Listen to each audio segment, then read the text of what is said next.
Good morning all of you. जय श्री राधे कृष्णा। आप सभी का गुरु वशिष्ठ क्लासेस में हार्दिक स्वागत है।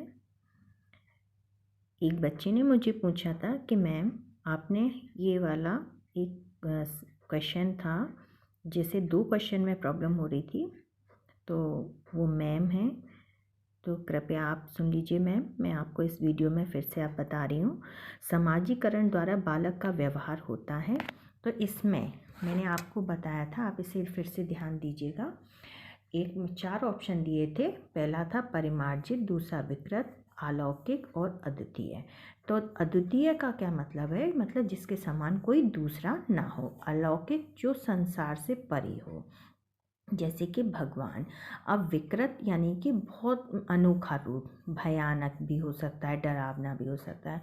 अब आ जाता है आपका परिमार्जित। परिमार्जित का मतलब आपने पूछा था, तो परिमार्जित का मतलब होता है अपने व्यवहार में सुधार करना, किसी चीज़ में सुधार करना परिमार्जित होता है। जैसे परिमार्जित हिंदी में हम लिखते हैं, साहित्यिक हिंदी में लिखते हैं परिमार्जित खड़ी बोली, यानी कि सुधारात्मक बोली है। जो खड़ी बोली है वो कैसी है? वो सुधारात्मक। तो समाजीकरण के द्वारा बालक के व्यवहार में क्या होता है?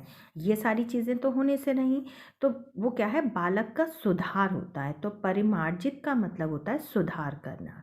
ठीक है, अब तो आपको क्लियर हो गया होगा परिमार्जित का अर्थ क्या होता है। परिमार्जित का अर्थ होता है सुधार करना। इसी के साथ आपने एक और क्वेश्चन पूछा था कि मैम इस वाले का आपने आंसर हमें समझ में नहीं आया। तो देखो यहाँ 4 ऑप्शन दिए हैं, 4 ऑप्शन में उन्होंने कहा कौन सा कथन सही है। अब हमें सही को पहचानना है। इसमें 3 ऑप्शन जो होंगे वो गलत होंगे और एक ऑप्शन आपका सही होगा। अब इन्होंने देखो पहले क्या कहा, विकासात्मक परिवर्तन एक सीधी रेखा में होता है। अब उन्होंने कहा कि विकास सीधी रेखा में होता है। अब देखो एक सीधी रेखा, उन्होंने एक इंडिकेट कर दिया सीधी रेखा, तो क्या विकास सीधी रेखा में हो सकता है? नहीं, ज़रूरी नहीं। विकास तो हमारा बहुमुखी है, चारों तरफ से विकास होता है। हमारा लंबाई में भी विकास होता है, मांसपेशियों में भी विकास हो रहा है, हमारा मोटा होना भी विकास है, हमारा किसी कल्पना करना भी विकास है। तो विकास तो बहुमुखी है, चारों तरफ से हो सकता है। विकास कहीं से भी हो सकता है बच्चे के अंदर। तो एक सीधी रेखा, उन्होंने एक सीधी रेखा ये वर्ड बोल के क्या कर दिया, इस कथन को पूरे को गलत कर दिया। दूसरा उन्होंने कहा विकास जन्म से किशोरावस्था तक आगे फिर पीछे बढ़ता है। हमने आपको पहले भी बताया था विकास जन्म से आगे बढ़ के फिर पीछे, विकास कोई पीछे नहीं होगा। यानी कि मैंने आपको एक उदाहरण भी दिया था, बच्चा छोटा बड़ा सीख गया या हिंदी लिखना सीख गया, मात्राएं लगाना सीख गया, तो क्या वो अब फिर से छोटा बड़ा सीखेगा? नहीं। हम क्लास में, छोटी क्लास में आ ई ई सीखते हैं, उसके बाद हम अक्षर मिलान सीखते हैं, तो क्या हम पीछे को घटेंगे या हम आगे बढ़ेंगे? कुछ भी हो, हर कंडीशन में हम आगे ही बढ़ेंगे, हम पीछे का तो नहीं करेंगे। तो ये वाला भी ऑप्शन उन्होंने गलत कर दिया। अब उन्होंने कहा विकास जन्म से किशोरावस्था तक बहुत तेज होता है। अब उन्होंने कहा विकास जन्म से लेकर किशोरावस्था तक बहुत तेजी से होता है, बिल्कुल सही बात है। फिर ये बात तो उन्होंने बिल्कुल ठीक कही, पर उन्होंने कहा फिर धीमा हो जाता है। अब उन्होंने उसको धीमा कर दिया, यानी कि वो उसकी गति धीमी हो जाती है। ऐसा तो नहीं है, विकास का जो क्रम है एक निश्चित क्रम में होता है तो वो होता है। अब एक निश्चित क्रम कर दिया, वहीं पर एक गलत हो जाएगा। मतलब कोई कंडीशन नहीं रखी जा सकती है। विकास एक क्रम में होता है, ये बात सही है, पर उन्होंने अगर वहीं पर एक निश्चित लगा दिया तो यानी कि उन्होंने कंडीशन अप्लाई कर दी। तो जहाँ कंडीशन अप्लाई हो जाएगी वहीं पर वो चीज़ गलत हो जाती है। अब इन्होंने कहा विकास भिन्न व्यक्तियों में भिन्न गति से होता है। ये बात उन्होंने बिल्कुल सही कही, क्योंकि विकास विभिन्न व्यक्तियों में भी अलग अलग व्यक्ति होगा तो उसमें अलग अलग तरीके का विकास होगा। सभी में समानता से तो विकास नहीं हो सकता ना। कोई बच्चा किसी चीज़ में ज़्यादा एक्सपर्ट हो जाता है, कोई कम हो जाता है, कोई किसी चीज़ को ज़्यादा अच्छे से कर लेता है, कोई किसी चीज़ को कम अच्छे से कर लेता है। तो जिस विकास की अपनी अपनी, व्यक्तियों की अपनी अपनी भिन्न भिन्न गति से होता है। जैसे मेंडल के नियम, कोई बच्चा छोटा रह गया तो उसका उतना उसके आनुवंशिकता के आधार पर विकास हो गया। तो अब इसमें ये बात इन्होंने बिल्कुल ठीक कही। तो मैंने आपको बताया था इसमें 3 गलत हो गए ये वाले, क्योंकि यहाँ एक सीधी रेखा कंडीशन अप्लाई कर दी। इन्होंने कहा पीछे घटने को बोल दिया तो घटेगा भी नहीं। उन्होंने कहा तेज़ हुआ फिर धीमा हो गया।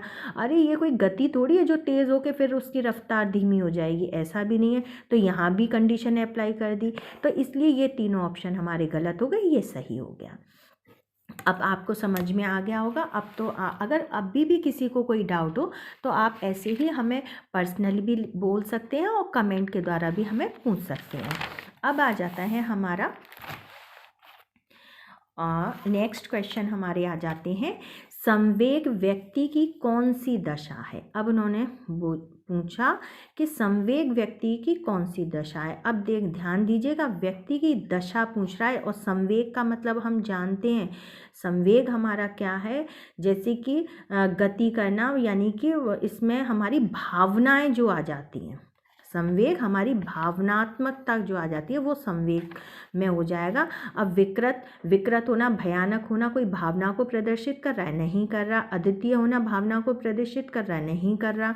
अलौकिक होना भावनाओं को प्रदर्शित कर रहा है, बिल्कुल नहीं कर रहा। अब यहाँ पे सीखना यानी कि हमारी भावना जागृत हुई, किसी चीज़ के प्रति हमारी लगन लगी, तब हमने उसको सीखा। तो ये हमारा परिमार्जित, इसका हमारा क्या हो जाएगा, आंसर करेक्ट हो जाएगा। अब उसके बाद में आ जाता है संवेग व्यक्ति की कौन सी दशा है। अब इन्होंने पूछा संवेग व्यक्ति की कौन सी दशा है, वैचारिक उत्तेजना। अब इसमें इन्होंने कहा वैचारिक उत्तेजना, वैचारिक मतलब विचारधाराओं की उत्तेजना, विचारधाराओं का तेज हो जाना, है ना। विचारधाराएं हमारी तेज हो जाएंगी, तो तेज होने से हम बस केवल अनुमान कर सकते हैं कि वो ऐसा, वो वैसा, वो इस टाइप का या वो उस टाइप का। पर विचारधारा का और संवेग का, विचारधारा से हमारे को गुस्सा नहीं आएगा, हमारी विचारों से हमें ना तो गुस्सा आ रहा ना हमें कुछ हो रहा, हम समझ रहे हैं तब हमें किसी बात को गुस्सा आना या किसी पे प्यार आना या किसी से स्नेह लगाव होना, ये हमारी विचारों से नहीं है। ये हम किसी सामने वाले का मूल्यांकन करके तब उसको सोच समझ के तब हम कर रहे हैं। सुखद अनुभूति, हमें संवेग से सुख की तो अनुभूति होनी है, दुख की भी अनुभूति नहीं होती। अब हमारा संवेग हमने क्या कहा था आपको, परिमार्जित यानी कि भावना जागृत होना। तो हम यहाँ पे संवेग व्यक्ति की कौन सी दशा है, भावों की तीव्रता, यानी कि हमारे भाव जो हमारे विचार हैं वो तीव्र हो जाएंगे। ठीक है। यहाँ पे वैचारिक यानी कि हमारा विचारात्मक, हमारी सोच से मतलब नहीं है, हमारी भावनाओं से मतलब है।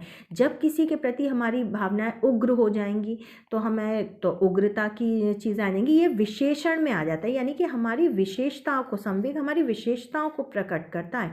और विशेषताएं कब प्रकट होंगी, जब हमारे भाव होंगे, यानी कि हमारी भावनाएं होंगी। तो ये वाला ऑप्शन हमारा करेक्ट हो जाएगा। अब आ जाता है संवेग का आधार है। अब संवेग का इन्होंने आधार पूछा, तो संवेग का आधार क्या है, यौन भावना, यानी कि अगर हमारा यौन भावना यानी कि पुरुष और स्त्री से संबंधित भावनाएं होंगी तो हमें क्रोध, हम लड़कियां हैं तो हमें क्रोध आ जाएगा, या हम लड़के हैं तो हमें क्रोध आ जाएगा, बिल्कुल नहीं। लड़के और लड़की से तो कोई संबंध ही नहीं है, तो यौन तो हमारे यूँ गलत हो गया। सामाजिकता यानी कि समाज में रहकर हम समाज से क्रोधित हो सकते हैं, बिल्कुल नहीं हो सकते भाई। हम समाज से रह के तो सीख ही रहे हैं, तो हम समाज से क्रोधित क्यों हो जाएंगे। मूल प्रवृत्ति यानी कि हमारी प्रवृत्ति यानी कि हमारा व्यवहार, हमारा खुद का नेचर, हमारी खुद की सोच, यानी कि हमारे विचार, मूल मतलब अपने स्वतः के विचार। उपरोक्त सभी तो बिल्कुल नहीं हो सकते, क्योंकि उपरोक्त सभी में तो ये चीज़ तो बिल्कुल ही गलत हो गई। तो संवेग हमारा किस पर यहाँ पर हो गया, हमारी मूल प्रवृत्ति पर, यानी कि हमारी अपनी स्वयं की भावनाओं पर, क्योंकि हम किसी दूसरे के सुन के नहीं वो करते हैं। हमारी उत्तेजना, जैसे अब आपने एक बहुत अच्छा उदाहरण दे रही हूँ सांप का। सांप के क्या मुँह में जहर होता है, आपने तो पढ़ा होगा, साइंस में भी पढ़ा होगा, सांप के मुँह में जहर नहीं होता है। वो क्या कि पूंछ पे पैर रख दो, बहुत से कहते हैं तो वो डस लेगा, ये उसके अंदर जहर होगा, वो नहीं, उसकी जो विष ग्रंथियां हैं, जो मुंह में उसकी लार के साथ विष ग्रंथियां होती हैं, जब हम डसते हैं तब उसके अंदर वो विष ग्रंथियां उत्पन्न होती हैं और तब वो विष बनता है। तो यानी कि उसकी भावनाएं उस समय निकलती हैं। तो संवेग क्या है, यानी कि हमारी भावनाएं मूल प्रवृत्ति हमारी इच्छाओं पर यानी कि हमारे विचारों के द्वारा निकलती हैं। तो ये क्या हो गया, हमारा संवेग हो गया, यानी कि ये मूल प्रवृत्ति, इसलिए इसको हम करेक्ट ऑप्शन हो गया। अब है अभिवृद्धि व विकास का सूचक है। अभिवृद्धि और विकास का कौन सा सूचक है? परिपक्वता। अब परिपक्वता से क्या मतलब है, हमारा क्या उसमें वृद्धि अभिवृद्धि हो गई या हमारा विकास हो गया, हम परिपक्व हैं, ये तो ऐसे नहीं। मनोवैज्ञानिक, अब मनोवैज्ञानिकों का यहाँ पे कोई काम ही नहीं है। तो ये वाला ऑप्शन तो तीसरा वाला तो बिल्कुल ही निरर्थक ही हो गया, इसका तो कोई अर्थ ही नहीं है। मनोविज्ञान हमारा जो वैज्ञानिक है, मनोवैज्ञानिक, विज्ञानी इन्होंने वैज्ञानिक बोल दिया। वैज्ञानिकों का यहाँ पे क्या काम? वैज्ञानिक हमें सिर्फ राय दे सकते हैं, मशवरा दे सकते हैं, किसी की परिभाषा कर सकते हैं, पर वो हमारे विकास के सूचक हैं। ये विकास तो ये नहीं कर सकते ना, विकास तो स्वतः हो रहा है। अब आ जाता है हमारा उपरोक्त सभी। अब परिवर्तन, अब अभिवृद्धि, वृद्धि हो रही है, यानी कि कोई 2 साल का बच्चा वो 4 साल का हो गया, तो क्या हो गया उसमें अभिवृद्धि, यानी कि बढ़ रहा है। वृद्धि होना यानी कि किसी चीज़ का बढ़ना। तो यहाँ पे अभिवृद्धि हुई, यानी कि उसके 2 साल का है तो वो 4 साल का हुआ, तो उसकी हाइट में, उसकी लंबाई चौड़ाई, उसमें भी परिवर्तन आया, है ना। और विकास हुआ, यानी कि वो पहले आ आ ई ई बोलता है, अब वो आ ई से पूरी मात्राओं की इमला लिखने लग गया, यानी कि उसका परिवर्तन हुआ। तो ऑप्शन हमारा कौन सा? खा वाला ऑप्शन हमारा बिल्कुल सही हो जाता है, क्योंकि परिवर्तन हो रहा है। आप क्वेश्चनों को ऐसे ही पहचानेंगे, इसी टाइप से आएंगे। अब आ जाता है, इन्होंने ये परिभाषा दी थी, शिक्षा का मुख्य लक्ष्य अध्ययन नहीं विकास है। शिक्षा का मुख्य लक्ष्य अध्ययन नहीं है, विकास है। ये किसने कहा था? ये पेस्टालॉजी का कथन है। ये वाला अगर आ जाए तो आप लिख के आ सकते हैं, ये पेस्टालॉजी ने कहा था, शिक्षा का मुख्य लक्ष्य अध्ययन नहीं विकास है। दूसरा हमारा आ जाता है, सामाजिक आदर्श समूह की अपेक्षाएं हैं। ये कथन किसका है? ये शेरिफ का कथन है। ये वाला मोस्टली पूछ लिया जाएगा और इस साल ये आ भी सकता है। तीसरा हमारा है, मनुष्य जो कुछ बनना होता है वह 4-5 वर्षों में बन जाता है। यह परिभाषा किसने दी थी? यह परिभाषा दी थी फ्रायड ने। अब the language of thought of the child's के लेखक, अब इन्होंने ये वाली बुक जो लिखी थी, इसके लेखक कौन है? इसके लेखक हैं जीन पियाजे। ये इस साल ये क्वेश्चन पूछ लिया जाएगा, इसलिए ध्यान दीजिएगा। The language of thought of the child's, इसके लेखक कौन है? इसके लेखक हैं पियाजे, जीन पियाजे। क्लियर हो गया अब तो आपको सारे ऑप्शन?